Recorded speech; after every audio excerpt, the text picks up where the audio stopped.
All right, Mekone turned 45, finished research in Evocation 5, moving on to Thaumaturgy 1. We can talk about that in a bit. We had a throne claim. This is by Therados. Not sure where this is, but it's probably not good. Generally, as the living nations, you don't want the pop kill nations to get out of control because they can drop a lot of nasty spells that are not going to be good for any living nation. But anyway, we have other problems. So we're trying to take a province back from Calum here. This is the actions of my sub. This is the turn that I take over again. Yeah, this is just one of the Polemarch groups. Ring of Regeneration definitely makes them a bit stronger than they have been. And yeah, it looks like Calum, mostly left this empty. Still leaving like 10 PD, which is not cool because this is our lands. But, yeah, our Polemarchs should be... We're past the days where Polemarchs are going to be losing, to moderate levels of PD. So they're able to take this out without too much trouble. But yeah, kind of disrespectful there. And then, yeah, trying to take a province back from TNN. Or no, sorry, this is TNN attacking. And yeah, we actually catch him here. This is nicely done. We have a bit of a PD dump here. And, one of our more powerful groups. This is even better than just the guy with the Ring of Regeneration. Yeah, he doesn't actually have a Ring of Regeneration, which would be nice, but, we are kind of strapped. And this is probably one of the weaker groups. I don't even think these are the Sacreds. Yeah, these are just She Warriors. So they're not going to get the benefit of the Bless. I mean, they're still going to tear up these militia. But yeah, and then this is just the She Champion, who looks like he's been set up for kind of a repel build. This pike is a very long weapon, where, yeah, length 5. So yeah, and then Dancing Trident, a little bit extra damage, also gets like a repel check, and also length 5, I think. But his attack skill is not crazy good. Yeah, okay, he just got the Bless off, there we go.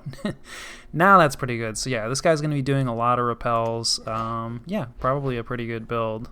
But, since we have a spellcaster here, this guy should be on advanced and cast spells. He also has some fire gems, so he might pop out a fire elemental or two. I think we're just still lesser elementals. The archer's actually helping out here, popping some glamour and everything. And then, of course, we don't actually have like an AoE weapon on this guy yet. So, he's attack skill 20, right? Like, we are trying to take steps to counteract, elven defense issues. So he should be able to connect. Yeah, there's a falling fires right there from our caster.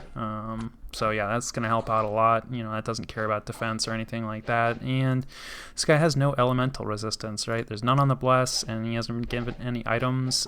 So, even if our Polemarch isn't able to deal with him, our caster, should be able to... Yeah, here comes an Incinerate, and yeah, there we go. So yeah, these mixed groups, honestly, like the Polemarchs for melee is, kind of questionable. It is nice in case they run into like a lot of PD. Sometimes like the casters can get overwhelmed by that, and this guy will cause the PD to stack up, on him and give the caster like time to clean him out with spells. But yeah, definitely the caster's more effective against these elven raiders, I would say. And yeah, that's perfect. So nicely done by my sub. Yeah, love to see these elven raiding groups go down, and we didn't have to pay anything for it. So yeah, that worked out really well. And then just demons. We found some astral pearls, so that's nice, a fire gem. And then yeah, this is more Bane Venom charms. I can't prove that this is Calum, and like at this point, I know TNN does patrol out at least 1 or 2 Bane Venom charms, because he drops a screenshot of it in the game chat. Just kind of like I said, Bane Venom charms. It's a thing, so that does tilt people, and when they see that, they spread it around to the room. I really don't know, because I haven't played enough games, like how much it will pit players against you, but I certainly don't like getting hit with Bane Venom charms. So if somebody's doing that, then yeah, I take note of it. So I don't actually know who's doing this, right? Since TNN patrolled out a Bane Venom charm, like he might be sending them back at me. So yeah, who knows? But yeah, I know that Calum is at least a source of those Bane Venom charms, and seeing that pop up in our lands a lot. And some of these provinces, like, maybe this is from TNN, right? I mean, like maybe he patrolled it out in Marverny and then like moved his way over here. But this is also, Calum has been very active over here. Obviously, this is, a major border with Calum. Anyway, who knows? They aren't the only two using Bane Venom Charms, as we'll see.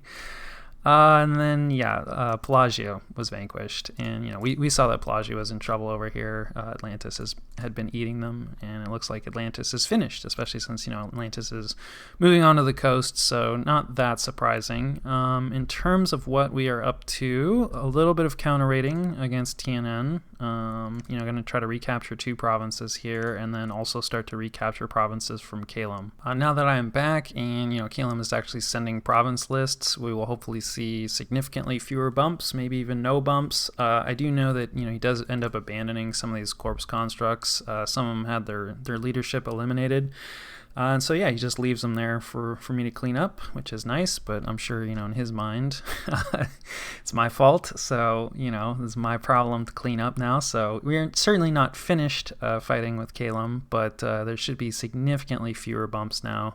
We were pretty cross with each other at this point, and I think either this turn or next turn, I just say, hey, like your help has not helped. I would have preferred you to have not come in, and he was pretty finished with it as well. So I think he starts to withdraw his forces.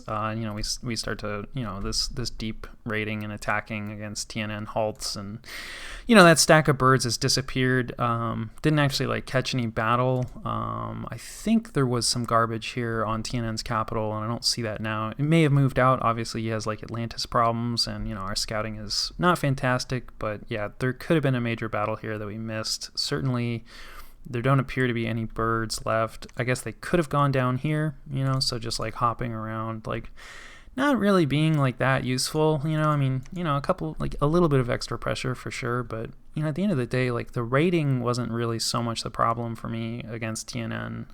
Now, we did get that one group jumped on, right, by the air elemental kill squad, and so I did have to take a break in terms of spending some time to try to beef up my counter raiding groups, to deal with something like that. But I feel like the raiding war was going well enough for me. It was really just a question of like I was never going to be able to threaten like TNN's infrastructure. So it's like that's kind of what I needed help with. And in Calum's defense, like it never really made sense for him to like take this infrastructure. Like maybe Marverny, right? That's arguable because he did actually have a border here. It's kind of hard to tell now, right? Because there's just so much raiding back and forth. But yeah, so he could have threatened this. That probably would have been like the most useful thing, to help me out, in my opinion, that he could have actually done. But again, he didn't really coordinate, and I'm not 100% convinced he was ever really trying to help, but anyway, enough of that. What are we doing in terms of recruitment? More Polomarks, more Gigantes, more Hoplites, Peltasts, trying to rebuild an army. Like, we're actually getting to a point, we have quite a few Gigantes, so like this is starting to look like, a fairly scary force. It's still light in terms of numbers, but again, we can pop out Peltasts pretty quickly. So we should be able to bulk that out. We're actually probably getting to a point where we kind of have an army again, if we combine some things, and feeling fairly secure in our forts. In fact, we're not even really patrolling here on Mekone. So taking a moment off to do some researching. Let's see, we're doing. Yeah, we're kind of not really patrolling at all here. We're actually upgrading this fort, which is nice. Not that this is like a particularly great province. But I don't know. I just hate, like, there's not a lot of wall strength here, right? Like, just 100.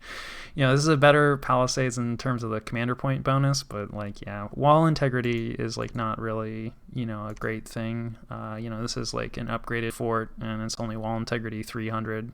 So, you're like the very proud Spartan, like, giant hoplites. Like, hiding, in your forts is not really something you thematically should be doing. Obviously, that's how I've been playing. But anyway, taking a break from doing the patrolling, because it looks like TNN has like enough other problems right now that it's unlikely that he's going to be trying to capture some of our infrastructure, especially considering he knows that there's significant PD investment. Always lizard shamans. And then, yeah, starting to get some Archons now. These are really good casters. They're either going to be 3 in fire, 3 in earth, or 2 in air, all of which, are useful paths for us. So, I mean, really the only downside of these guys is that they're pretty expensive to bring in and slow to recruit. So, that's not ideal. But, they are really powerful. Would like to get some. And then, yeah, more Gigantes and more Peltasts. Obviously, we can't, bring enough Gigantes in because we don't control, enough provinces surrounding our fort to bring in resources. And then research-wise, let's see, yeah, getting Thaumaturgy 1, that is just for the communions. Our lizard shamans are going to be a lot less useful if they can't join together in communions, so we just need Thaumaturgy 1 to bring that online.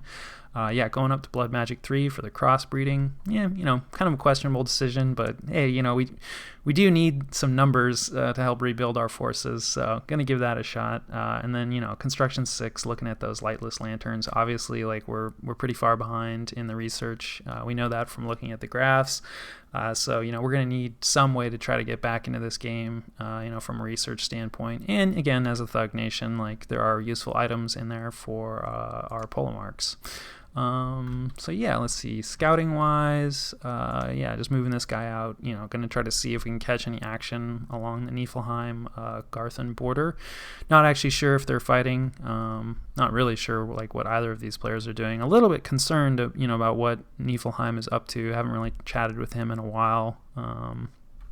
And like, yeah, I mean, he might decide to jump in. He obviously has a border with us. We do have a non-aggression pact, so assuming he holds to that, we will have warning. But yeah, and then starting to move these scouts around. Abyssia looks decently big, seeing his flag in quite a few different places. I'm going to try to see, like, who the neighbors are for Mictlan. Like, yeah, just trying to get, again, a little more sense of the world. And yeah, I think that covers turn 45. All right, Mekone, turn 46, finished research in Thaumaturgy and all of our blood magic. You can really see that low-level research goes by pretty quickly, once you've reached the mid-game, even with our terrible research. Urmor got a throne claim, Throne of Earth. That's nice. We're looking for some astral pearls with remote site searching, but we missed. But our goddess found 2 groves of fertility, so I think that's a nature gem apiece, which is very nice. This is also on top of our fort, so extra nice, since it's not going to get immediately raided away by TNN or Calum. Urmor brings out a prophet. We take control of a province. No province defense here. We take control of a province from Calum. They leave, quite a bit of PD. Thanks a bunch. This is actually extra annoying because I think this triggers gem usage. So yeah, we have kind of a different squad, quite a few casters here. Not sure what the earth gems are for. Probably Maws of the Earth, but this is some flaming arrows. So, thinking that like, okay, peltasts aren't great, but if we can, if we can make the javelins do fire damage as well, most TNN stuff doesn't really have fire resistance. And then, yeah, I think the battle just goes on long enough, right? Because, like, if the battle takes long enough, because they don't actually use the gems immediately. But, yeah, you can see here comes the elementals, and I'm pretty sure they were not scripted for elementals. I think we used the fire gem, too. I'm not sure. Yeah. What did he use it on? Okay, yeah, so he did flaming arrows eventually, but yeah, he should have done it. If it was on script, it would have been here. So I think it's just if the battle takes too long, then even if it wouldn't have normally triggered gem usage, so the AI is just like, oh, this is taking a while, I guess I should use my gems, which, yeah, was just probably due to how I had it scripted. So anyway, thanks a bunch, Calum. But we do at least take it back with minimal losses. And then we get raided by TNN here. This is just against minimal PD. Mostly a She-Lord. Probably using this guy as a bodyguard. May have just picked him up somewhere from some loss. And then we raid back, a province with absolutely minimal PD from TNN. So pretty normal stuff. And then, yeah, more of our mages selling their souls. Fantastic. So, we lose an E4. He gets fire magic +1, and, he goes to the infernal realm, and we'll probably never see him again, or, maybe he'll get ganked by a bunch of devils.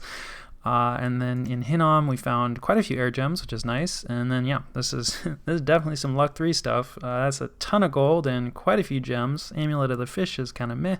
Hopefully we won't have to use that. Not planning on going underwater, but, it's not the worst thing to have. And then, yeah, more Bane Venom Charm. And then this actually makes it into Hinnom, which is really not cool. And, yeah, we find him.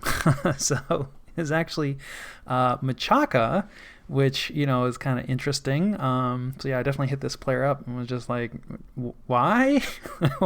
Why are you doing this to me? And he was just like, well, he got the Bane Venom Charm from someone else. I didn't actually ask who. In my mind, I just assumed Calum, which is unfair, but could be true.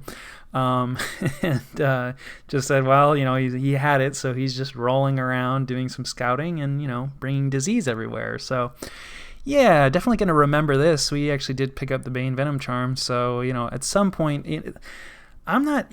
I think in very specific situations, Bane Venom Charms are really useful. Like, I think, for instance, like Middle-Age Urmor can make some really good use out of them.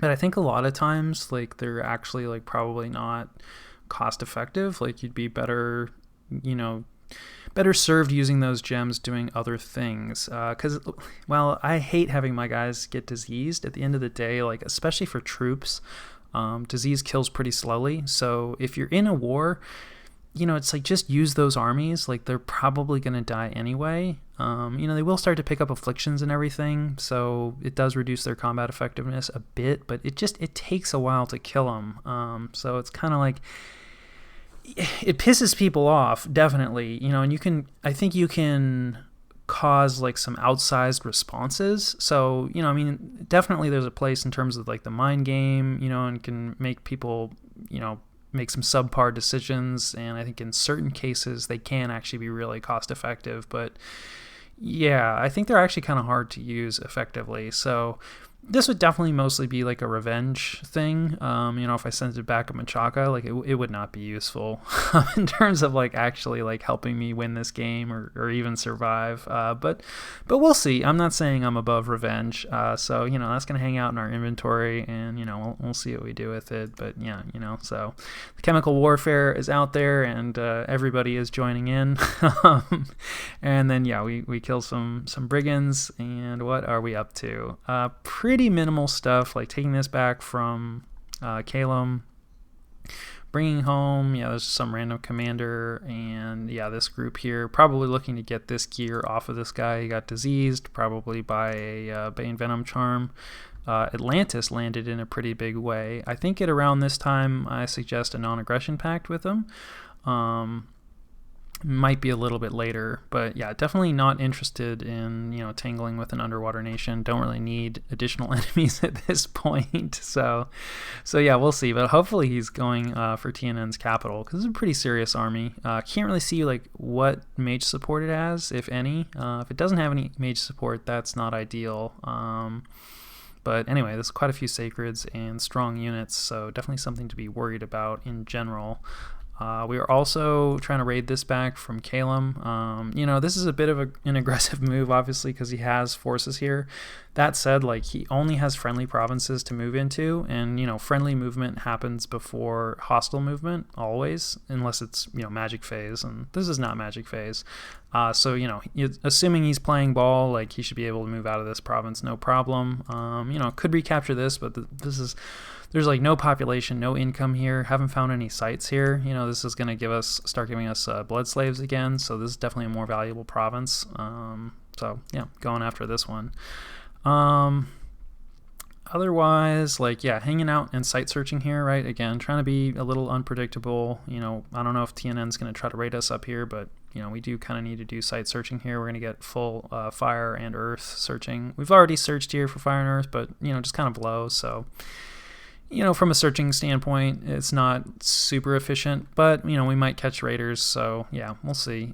Bringing a guy out with some fire gems, because, yeah, we, triggered gem usage, so we need to resupply. Wasn't really anticipating having to resupply from, just recapturing, in theory, like undefended provinces from Calum. But anyway, and then recruitment-wise, Polomark, Gigantes, Lizard Shamans, Peltasts, and probably still, Archons here. And so pretty standard for our recruitment. Our lack of infrastructure is definitely showing, right? We got a ton of gold from that income event, and we can't really utilize it right away. Probably should try to use this for another fort, but, we're not super secure. Like, we're really going to need another army to camp out and, guard the fort construction, because, TNN is still active in our lands, obviously. So, it's probably going to be a while before any of our fort constructions are safe. Research-wise, sneaking in Edification 6 before construction. Construction is, I think, probably one of the more greedy research options. It doesn't... Even as a thug nation, thugging is really tough, and I think in a lot of cases, forging gear is sort of just a gem sink. I probably am forging way too much gear this playthrough, but, I'm still trying to figure out, how to thug effectively, and anyway, I'm fine making some noob mistakes. But, it's in terms of actual combat power, I think, construction is probably one of the weaker paths. So I think, sneaking Evocation 6 in here first is probably worth it, because that, it's going to give us, mostly looking at flame eruption, but also magma eruption, and I think that's pretty much it in terms of what we can cast. I guess in theory some of our guys might be able to cast Cleansing Water, and it's only for demons and undead, so not super relevant to us right now, but these are both really good spells that are going to help our Polomarks with their spell casting quite a bit. So I think definitely worth it, considering we're still in a war, and it's not going to delay us too much, right? We should have that in roughly 2 turns, so not too bad, even without the lanterns boosting us up. We'll really need the lanterns to hit some of these larger targets. Once we go for some 7s and stuff like that, it would take a really long time without boosters or a lot more mages. But again, our infrastructure has been really weak this game, so we're under strength in terms of numbers of mages. So we're gonna have to try to use boosters to help counteract that. So and then scouting wise, still cruising around, Agartha looking decently strong here. It doesn't really look like there's any fighting on this border, so gonna have to keep an eye on Niflheim. Moving back in, to try to get a sense of, Arcocephaly and whether or not they have any other engagements. With Calum pulling out here, we can see that he's already who knows where this went, but he's less active, and so as he starts to withdraw, Arcocephaly should get a border again, and I think they're a much more realistic ally against TNN. They had definitely shown some interest in the idea of going to war with TNN, but they wanted to hit some research goals first, so every couple turns I poke them and hey, so how's it going? Any research goals hit? So we'll see. Still trying to convince them to come in, and then still trying to scout around. Looks like things are relatively quiet for Mekone right now, which not super relevant to us, but is interesting to know. Trying to get a sense of who else is out there and how strong they are. And I think that covers turn 46. All right, Mekone, turn 47, starting to do some crossbreeding with our Pretender. We'll take a look at the results of that in a second. Dire Portent, always good news. This is Calum, and he's casting Perpetual Storm. So this just means that all battles are fought with Storm already active, like the spell Storm, and it also reduces income in all land provinces, and then also reduces movement speed. So anyway, he said that he'd been holding off on this, to help us out, because air elementals get a bonus in Storm, and obviously TNN can use quite a few air elementals and has occasionally used them against us. But obviously Calum uses quite a few air elementals as well. Not really sure how much he needed this up. I do think that he is either Russ has attacked him or he attacked Russ. I can't remember which. But he just had a war start fairly recently, possibly even this turn or the previous turn. This it'll definitely help him in war conditions, but obviously he loses income to this as well since he's fully a land power. That is now up and something we have to deal with. Doing some arcane probing, which missed, as is often the case, and I did a bunch of searching, and that all missed, and yeah, we can now appoint a new prophet, so that's good news. And then, yeah, some battles. So this is just us recapturing in Kunaral, right? And, yeah, this is at least less PD. But then we bump into some Elven Raiders trying to come in. So this is exactly the kind of situation that we're hoping for. This is one of our newer groups. Yeah, the gearing is still kind of subpar, but at least there's plenty of Gigantes here and 2 Polomarks. Definitely, more commitment than, what we're seeing here. Yeah, just a Lion Pelt and 1 She-Lord and, 1 kind of messed up Sacred. So we're definitely committing more to this, but that's okay, because we need to get these Raiders out of our land. So yeah, they're buffing themselves up. See, did we get Legions of Steel off? No, I don't think so, which is probably a good thing. Yeah, this is our caster guy, and his fatigue is somewhat high, and he doesn't really have much. Yeah, 4 reinvigoration, so he's not even fatigue neutral, but he doesn't have terrible regeneration. The guy with the fire shield is the one that we want to go into melee. His fatigue is doing a little bit better, which is important because yeah, he's also not fatigue neutral. Close, but yeah. And then, yeah, this is Charge Body, really useful. And then, stuns. Oh, no, it didn't actually stun him, but it at least dropped the Mist form. Yeah, he's got a little bit of shock resistance on himself from Elemental Fortitude, so definitely a good call there. Would have been nice to get the stun off, then that probably would have been a guaranteed kill. This guy is unfortunately just... Yeah, he's tuckering himself out, just buffing, the other Gigantes. Like, yeah, okay, now these guys have iron skin. Well, one of them at least, right? So it's really high protection, which is, yeah, it's not Incinerate, man. Come on. Was hoping that with, like, casting Phoenix Pyre on himself with the higher fire that he'd be more likely to cast Incinerate, but it doesn't seem to be the case. That is one downside of bringing these extra Gigantes, as bodyguards, is that the caster then just tends to focus on buffing them, whereas if they're not present, then everybody, both of them are already buffed up. There we go, there's an Incinerate. So, he gets around to it eventually, but anyway, he spends some time, buffing these bodyguards, which is not ideal. And so, yeah, now no commanders left. We probably are not going to be able to catch this elf, because, yeah, he's pretty fast, but I don't know if he has anywhere to retreat to. So yeah, that's what we want to see. That's, exactly the kind of result, like no losses. We take out a She-Lord. Yeah, that's good news. And then, yeah, I think this is probably our final bump. This one is, kind of my fault, a little bit. We'll talk a little bit afterwards about, why it happened and, why I didn't think it was going to happen. So this is a ton of corpse constructs. Calum has been using these a bunch. They have no protection to speak of. They do have this overcharged, so I think this just happens once. I'll have to double check that. Possibly every time you hit them, though. So lightning resistance is very important. They're solid chaff. Of course, Calum has invested in plenty of PD in our province. We just have one. Oh, you know what? This guy... Yeah, maybe it was leftover. This is the one. There used to be an E4 in this group, but, he sold his soul and got banished. So we don't really actually have any caster support, but we, do have some bodyguard Gigantes. And, this guy is, yeah, not super well kitted. He does have an affliction, so he has less health.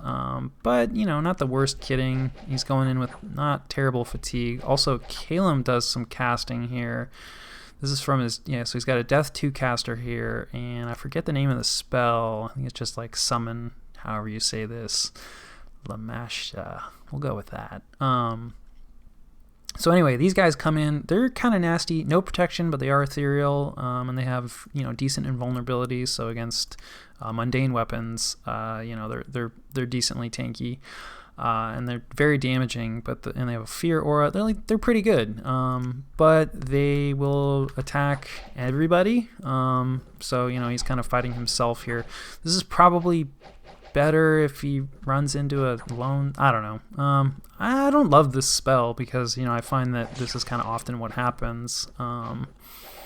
But, they are pretty nasty, so possibly there's a way, especially if, he doesn't really care about most of this chaff, so it's kind of like if they kill some of his chaff, but then they end up killing, like, the TNN Raider or, like, say, my guys, and that's probably a win for him. But But yeah, I would say it's not really helping him here. And, we're getting some stuns off, right, against our Gigantes, but obviously, we are pretty well set up with our Polemarch with the copper plate here against shock. So, he should be able to clean through more or less unlimited of these corpse constructs because they don't deal very much damage. Although his armor actually isn't fantastic, right? That is one downside of the plate. And fatigue will be a problem for him. He's definitely not fatigue neutral. He's getting hit with the severe cold. So again, this is a situation where it'd be nice if we had our Dominion. Although I don't actually think this guy's set up for heat either. Yeah, not really. Oh yeah, no, he does have fire resistance, right, from the Burning Pearl.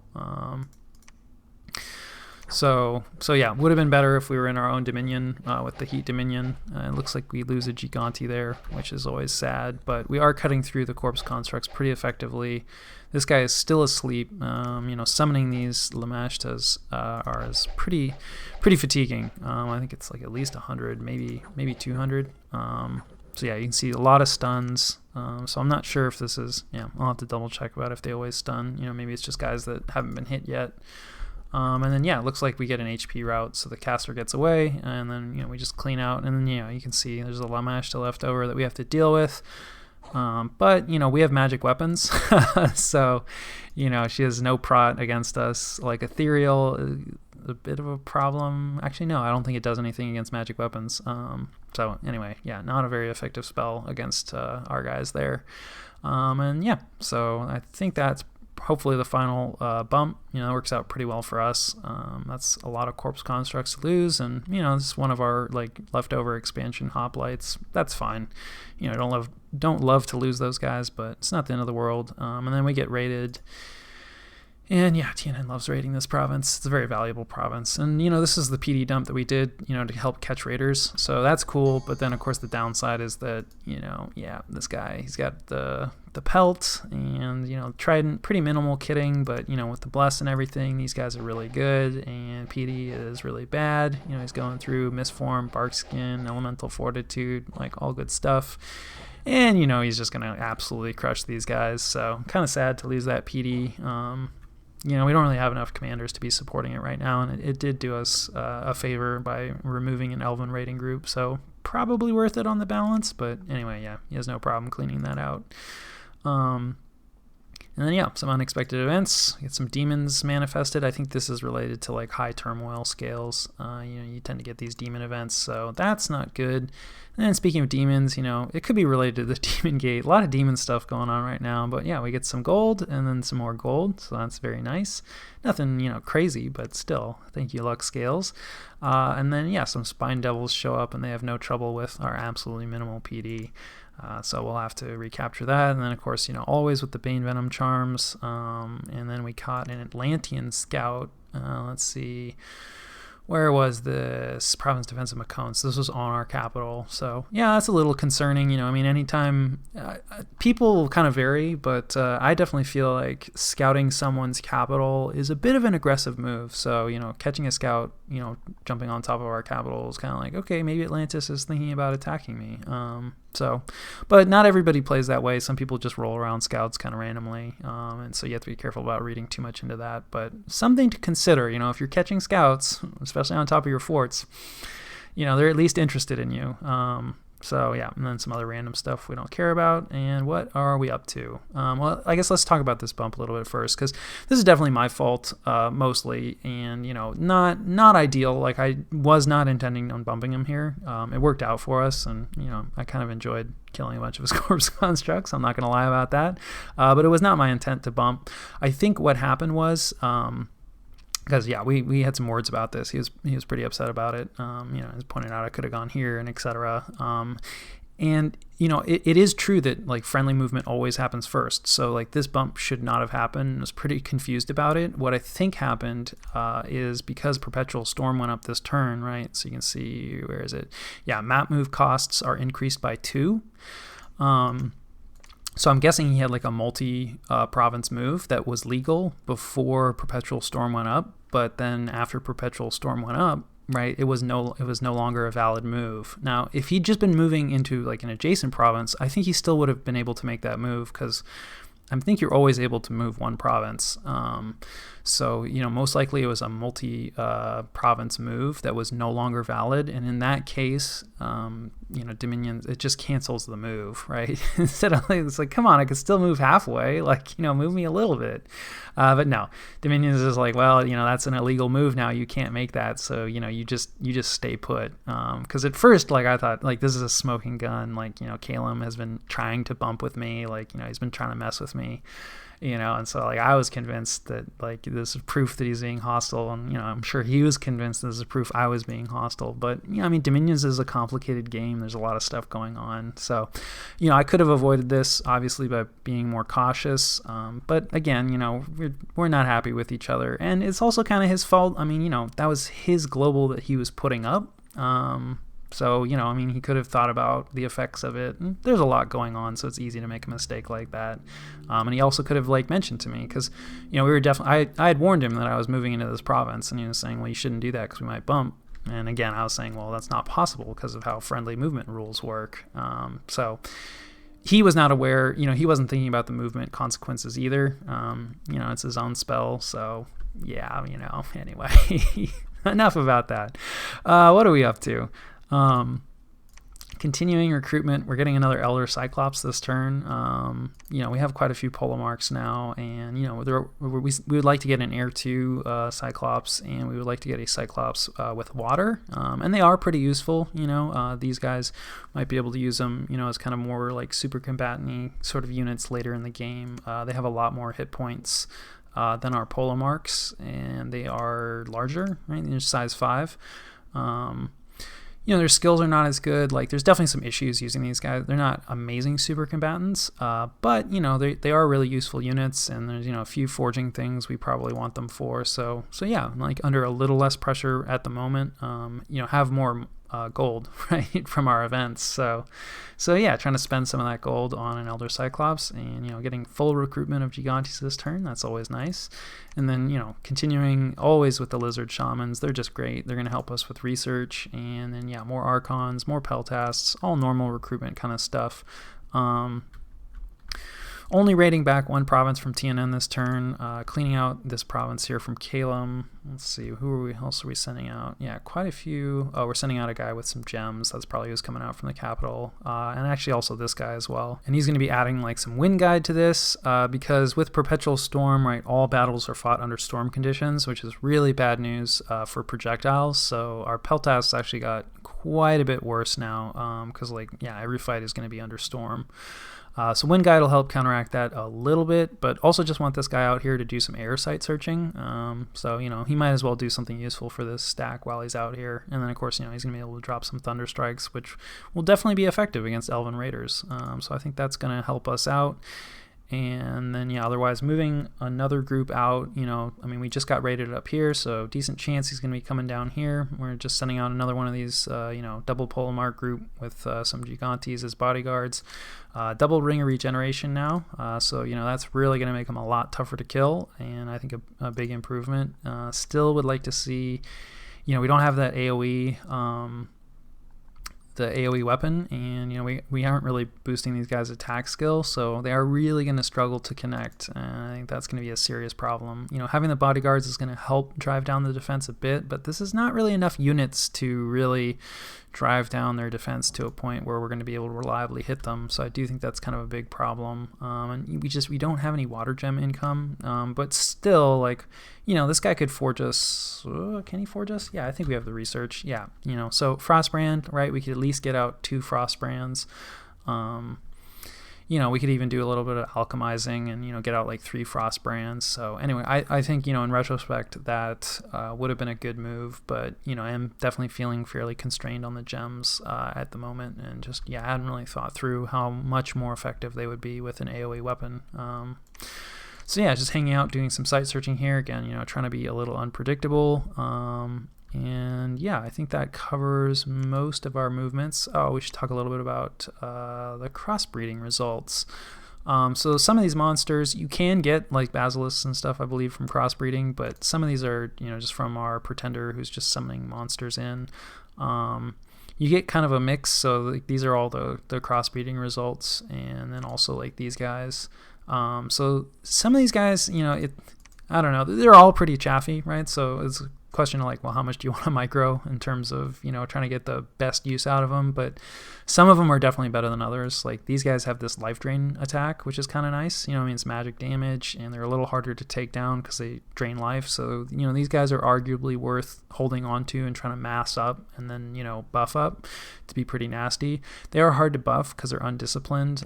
They're also, these guys are free. So some of them are free and some of them are not. I'm not really sure, like this guy, 2 gold a year. I don't know why do we have to pay this guy, right? But this guy will fight for free. I don't know, right? The mysteries of foul spawn.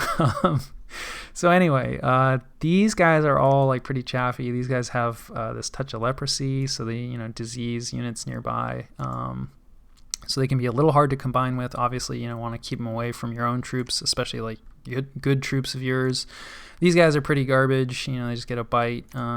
These guys are pretty garbage. They just get 2 fists. Like all of them, melt. Like they don't really have any protection to speak of.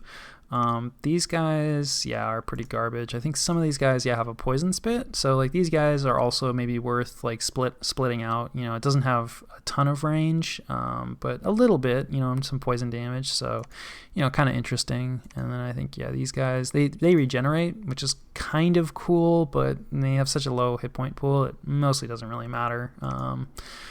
So, mostly it's just garbage that we're going to use to patrol with or just throw at our enemies. And then these guys are kind of neat because they get a web, right? So these guys actually could be pretty useful, like use them behind the front line and, try to have them web up the elves, right? So webs tend to be pretty effective against elves or anything that's relying on their defense score. So these guys are probably worth like, mixing out into their own group and, not just having them in the front and throwing them forward to get slaughtered.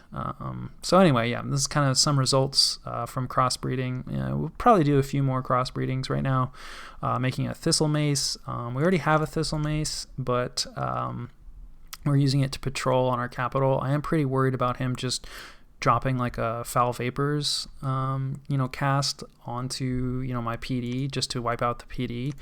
I may have been too concerned about this because it is kind of tough to knock out these giants with foul vapors, and I have so much stuff here, right? Foul vapors takes a while to kill, so and if you kill the foul vapors caster, then that's the end of that.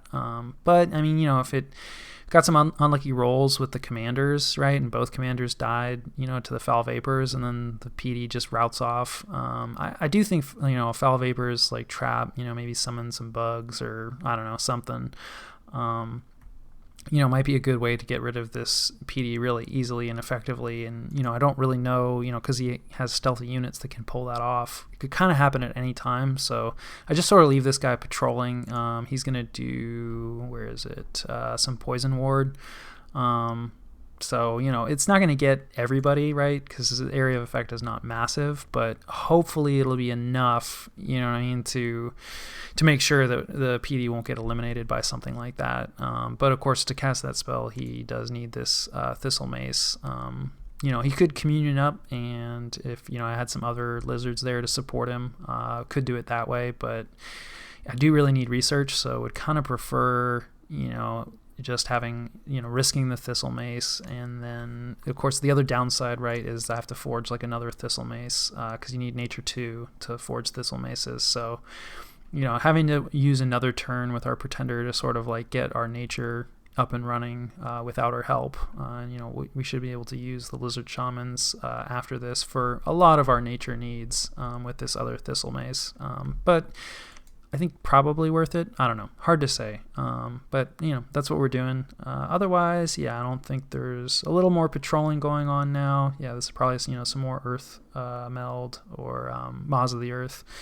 And, recruitment. We talked recruitment. Don't think there's, starting to forge like some Alquills, research boosters. So that's definitely really useful. Starting to get a decent amount deployed. Our research is still really bad, but at least starting to improve. And then scout wise, I think nothing really new there. Arco does look decently big, so that's probably good news. Still trying to convince them to come in against TNN. And then, yeah, just kind of cruising around. Looks like Mekone is also decently large, because taking a couple turns to move through all of their provinces, so a little bit interesting. Yeah, and I think that covers turn 47.